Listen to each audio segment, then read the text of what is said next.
I don't care who you are, bad things will happen in your lifetime. Every love story ends in tragedy because somebody's going to go first. Whether they leave somebody or die, it's going to happen. Every pet you love, it's going to end in tragedy.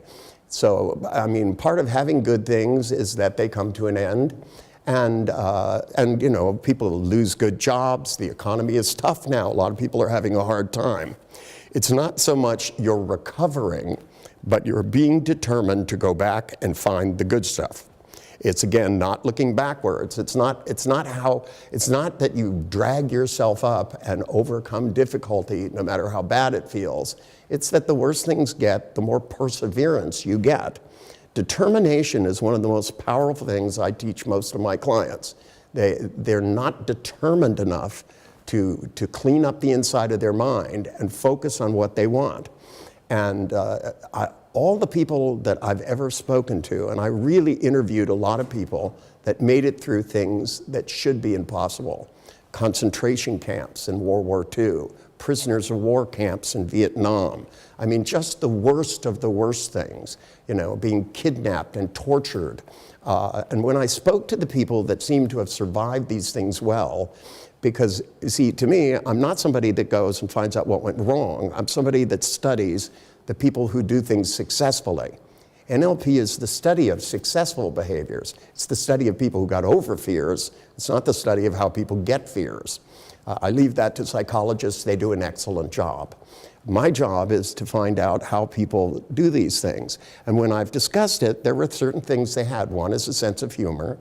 And the other is they kept looking in their mind, thinking about where they wanted to go. Someday I'll be out of this mess, and I'm going to do this. And I deserve it. And instead of feeling bad about where they were, even in the worst of circumstances, you take one person who was in the camps in World War II, and they're devastated by it, and they live with nightmares, and they never get over it. And the guy who was on the bed next to him got out, got a job, got married, had a great life, has a wonderful sense of humor. And when I met these, you know, Holocaust survivors, and I realized some of them were devastated by it, and some of them, you know, became impervious to it. When I asked them about, you know, what they were doing, even in the worst of times, prisoners of war in Vietnam, some of the guys that I talked about that were locked up for 8 years and beaten regularly, there was nothing. They didn't let them talk to another person. They were in a cell by themselves. So what they did is they went in their brain and they planted a farm. You know, one of them had grown up on a farm, and he visualized a field. He in his mind slowly plowed the field, put every seed in, and sat and watched it grow. Even when they were beating him on the feet with cane, he was growing his garden and telling himself, someday I'm going to be out of this, and I'm going to plant this field for real.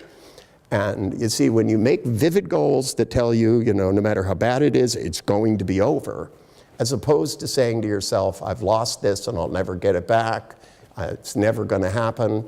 You know, it's the tone of your internal voice and the clarity of your images about the future instead of blowing the past up and making it big and horrible. All the people I meet that are devastated by bad memories are still looking at them.